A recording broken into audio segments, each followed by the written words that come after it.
tentang dilema etika Pak, kebijakan yang sama ini Bapak ambil. Saya mohon izin untuk memberikan wawancara ya Pak ya. Pak, selama ini bagaimana Bapak mengidentifikasi kasus-kasus yang merupakan dilema etika atau rujukan moral sekolah? Ini kasus-kasus dilema etika dan moral.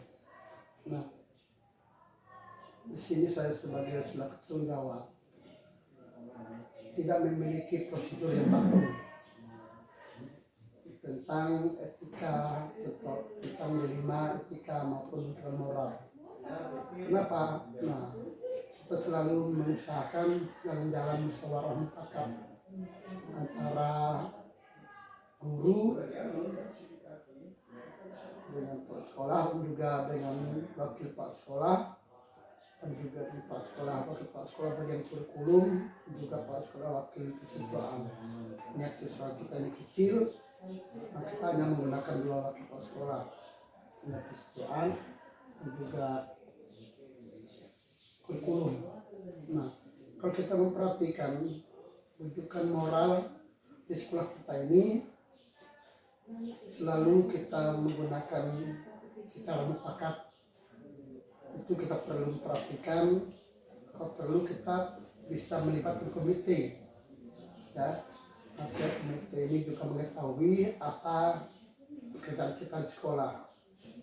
Nah, sehingga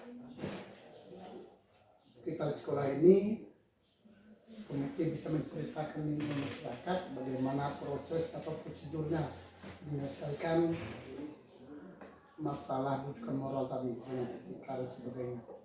Nah, itu yang kita harus kita pahami sehingga kita nantinya ke depan tidak ada permasalahan antara paslon dan guru dan juga masalah paslon dengan siswa dan juga antara guru dengan siswa gitu. Saya rasa.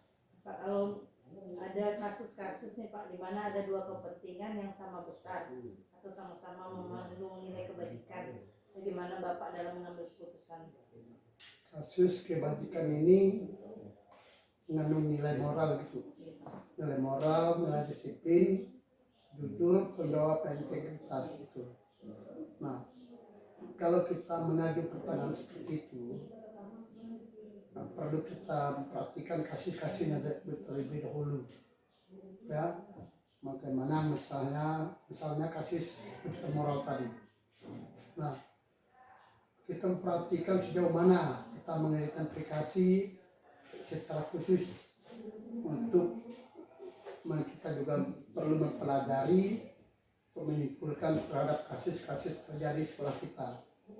Nah, untuk menggunakan hal itu seharusnya kita bisa bagaimana kita memahami permasalahan-permasalahan yang ada di sekolah kita, bagaimana kita melangkah untuk mengambil keputusan. Saya katakan tadi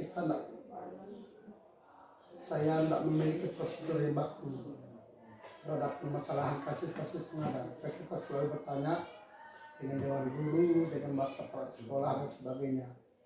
Nah, supaya kasus kita ini dapat terrealisir sehingga permasalahan kita dapat diselesaikan dengan baik. Ya.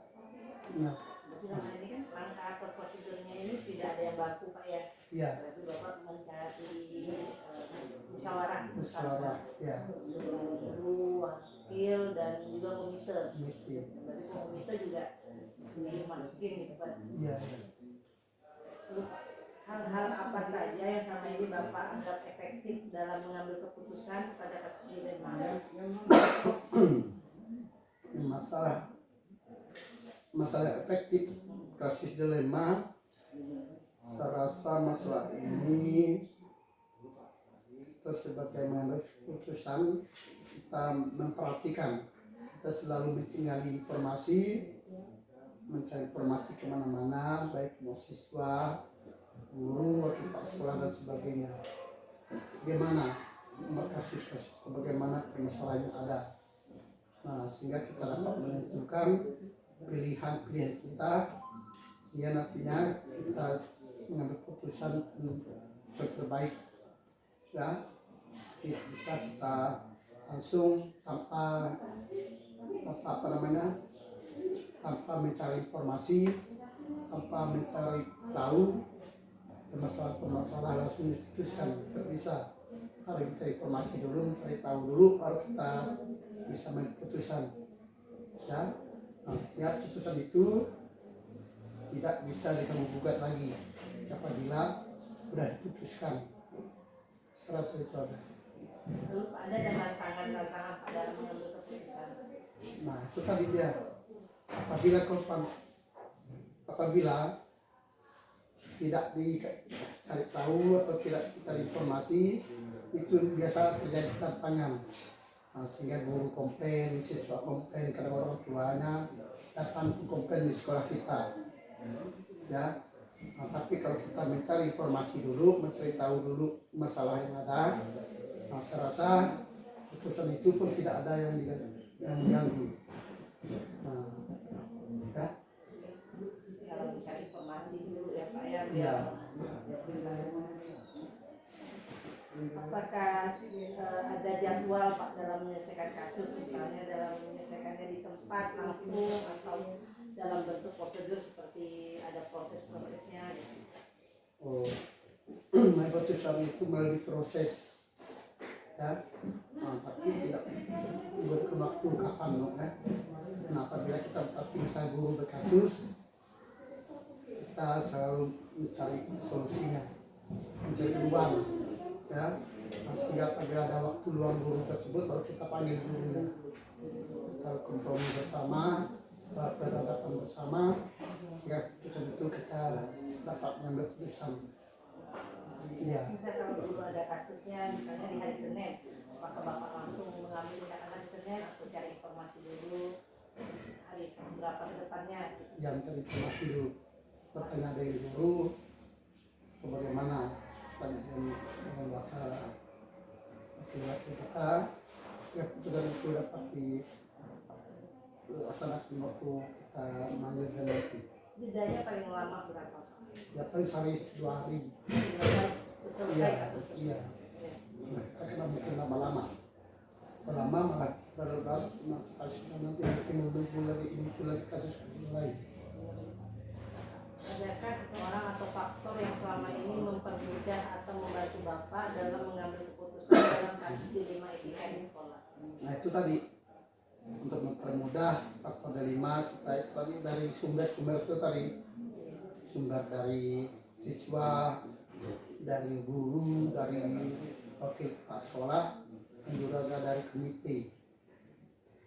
Semua terlibat. Iya, semua terlibat.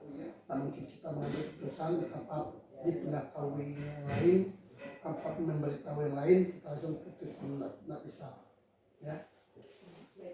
Nah, Pak, dari semua yang Bapak sampaikan tadi, pembelajaran apa yang dapat Bapak petik dari pengalaman Bapak dalam mengambil keputusan dilema etika selama ini di sekolah?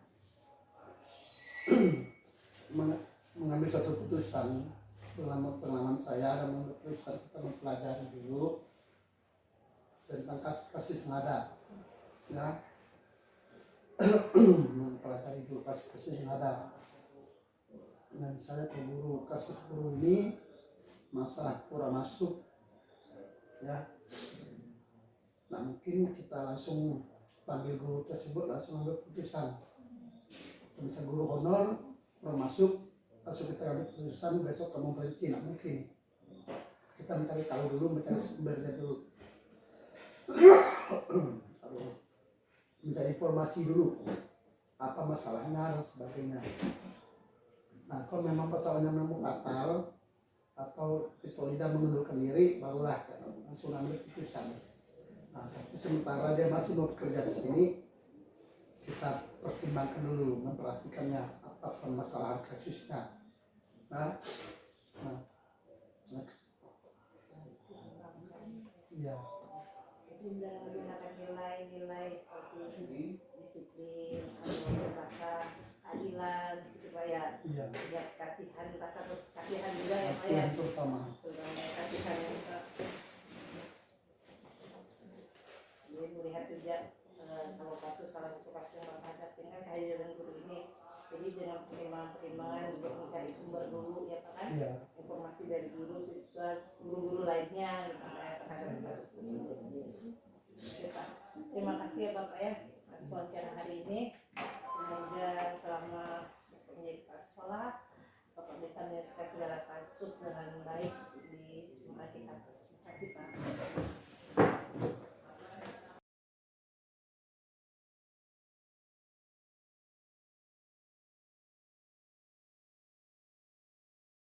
Selamat sore Bapak, saya perkenalkan, saya Endah Tias Ningrum dari calon guru penggerak angkatan 9 Kabupaten Nanda. Nah, di sini saya ingin mewawancarai Bapak nih, izin sebagai wakil pimpinan di sekolah Bapak ya Pak ya.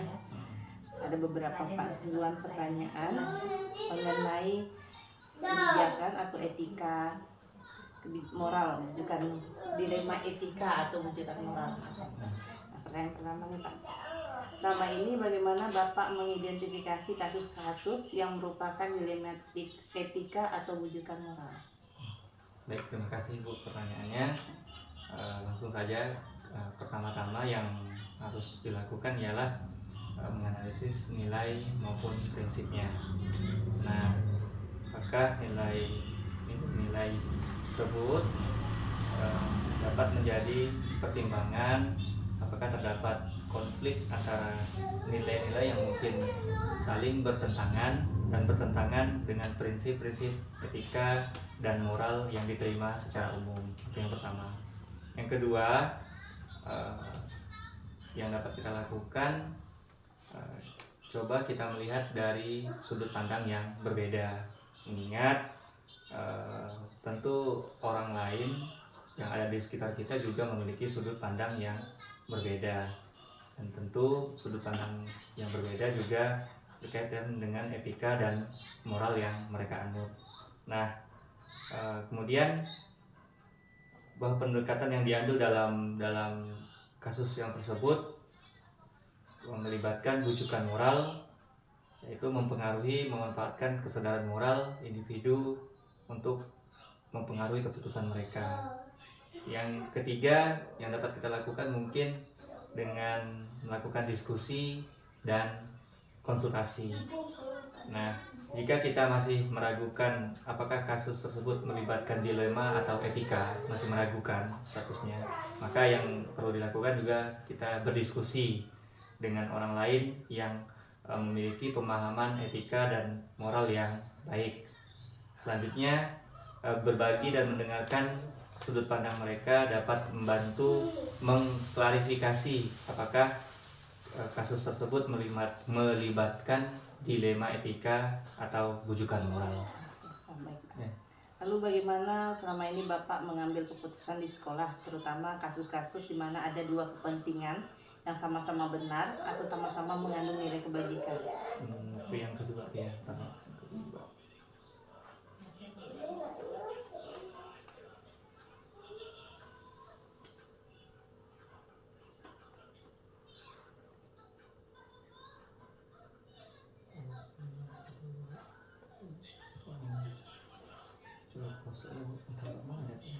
Nanti dipotong. Kan potong ya. Ulangi pertanyaan Bu. Bagaimana Bapak menjalankan pengambilan keputusan, terutama ada kasus-kasus di mana ada dua kepentingan yang sama-sama benar atau sama-sama mengandung nilai kebajikan? Terkait dengan pertanyaan yang kedua, yang dilakukan yaitu mengidentifikasi dan mendefinisikan masalah. Langkah yang pertama adalah mengidentifikasi masalah atau kesempatan yang memerlukan pengambilan keputusan. Kemudian didefinisikan dengan jelas masalah yang ingin dipecahkan. Yang kedua yang dilakukan adalah mengumpulkan informasi. Nah, setelah masalah teridentifikasi, langkah selanjutnya yang dilakukan ialah mengumpulkan informasi sebanyak-banyaknya dan tentunya yang relevan untuk menggambarkan situasi secara akurat. Nah, informasi ini dapat dikumpulkan melalui berbagai sumber, apakah itu melakukan pengamatan, penelitian, data, pengalaman pribadi, atau melalui konsultasi dengan yang ahli. Kemudian yang selanjutnya menganalisis dan mengevaluasi alternatif. Setelah alternatif solusi diidentifikasi, lakukan analisis dan evaluasi terhadap setiap pilihan. Pertimbangkan berbagai faktor seperti keunggulan, kekurangan, konsekuensi, risiko, dan konsistensi dengan tujuan jangka panjang. Mungkin yang terakhir yaitu mengadaptasi dan memperbaiki. Jika perlu, lakukan perbaikan atau adaptasi terhadap keputusan yang diambil. Ambil tindakan perbaikan, langkah-langkah yang diperlukan untuk mencapai hasil yang baik. Nah, ini sebagai penutup, setiap langkah yang harus dilakukan dengan cermat dan berdasarkan pemikiran yang rasional. Penting juga untuk mengambil waktu cukup untuk proses pengambilan keputusan agar tidak terburu-buru dan dalam membuat keputusan yang penting. Jadi demikian, Bu. Itu termasuk dalam langkah-langkah juga prosedurnya, Pak, ya. Nah, kemudian Pak, hal apa saja yang selama ini Bapak anggap efektif dalam pengambilan keputusan pada kasus dilema etika, Pak? Yang paling efektif dari langkah-langkah yang Bapak lakukan tadi? Yang paling efektif. Yang paling efektif. Ada pertanyaan itu? 5 berapa tadi? 4. Dari langkah-langkah Bapak sebut kayak identifikasi, definisi, ya kan, mengumpulkan informasi. Langkah yang paling efektif itu yang dimana, Pak, yang bisa langsung mendapatkan, yang mendukung Bapak dalam mengambil keputusan? Jadi kalau dilihat dari yang sudah saya sampaikan, langkah-langkah yang sekiranya itu langkah yang pertama, pahami nilai-nilai kebajikan. Mengingat di dalamnya terdapat nilai-nilai yang termasuk ke dalam nilai keadilan, nilai kejujuran, empati, kebaikan, kesetaraan, serta tanggung jawab sosial. Nah, jadi lengkap sudah nilai yang terkandung pada langkah yang pertama itu. Baik, Pak. Lalu selama ini dalam mengambil keputusan pada kasus dilema yang terjadi di sekolah Bapak, ada tidak tantangan dalam mengambil keputusan tersebut?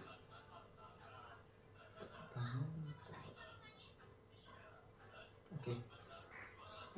Tentu terdapat tantangan dalam pengambilan keputusan pada kasus ini, mengingat begitu kompleks ya, dan tentu memerlukan pertimbangan yang cermat.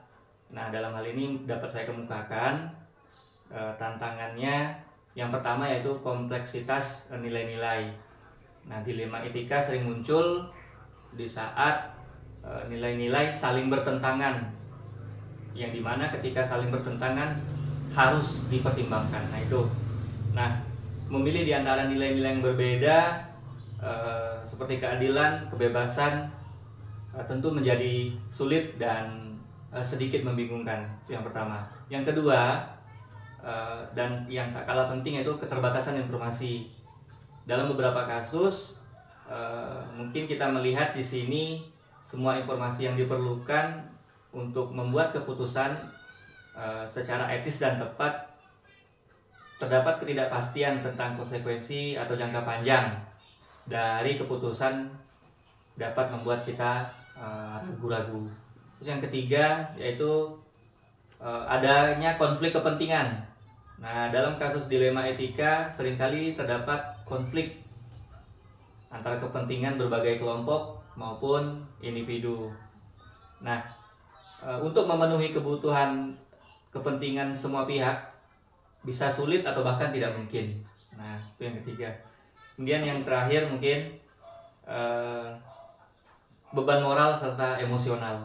Nah, dalam banyak dilema etika, keputusan yang dapat keputusan yang diambil dapat dibebani dengan beban moral dan emosional.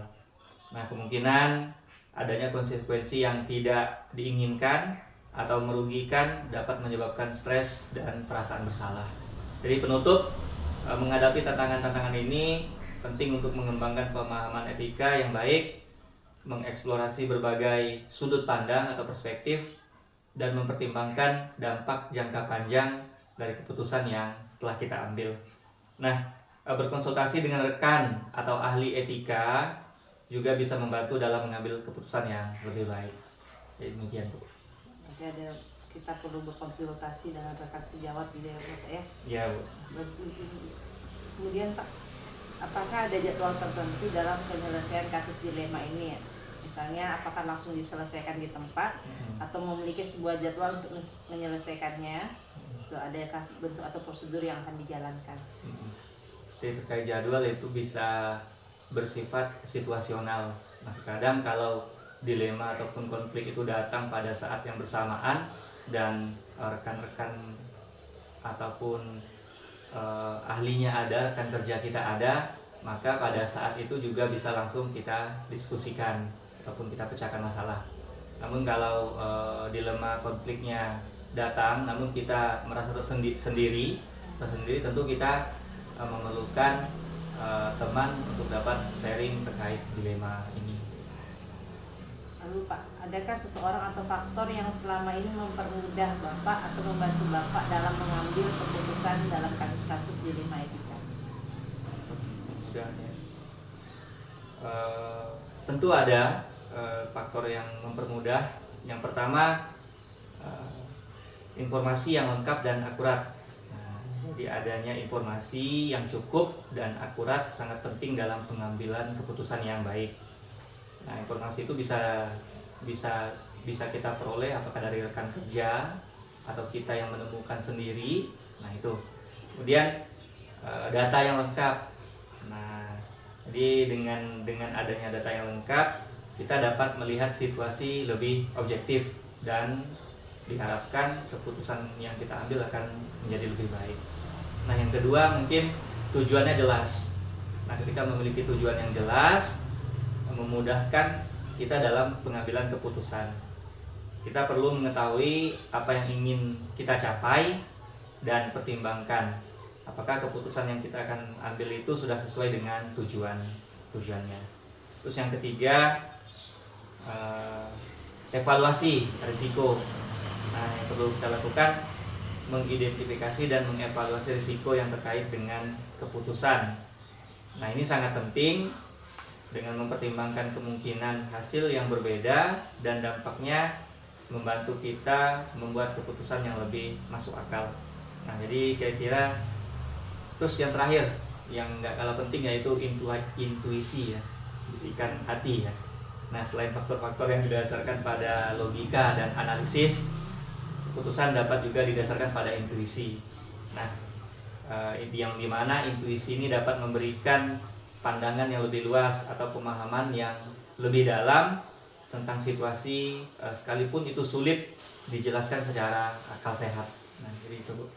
Dari semua yang telah disampaikan, pembelajaran apa yang dapat Bapak petik dari pengalaman Bapak selama ini mengambil keputusan dilema etika?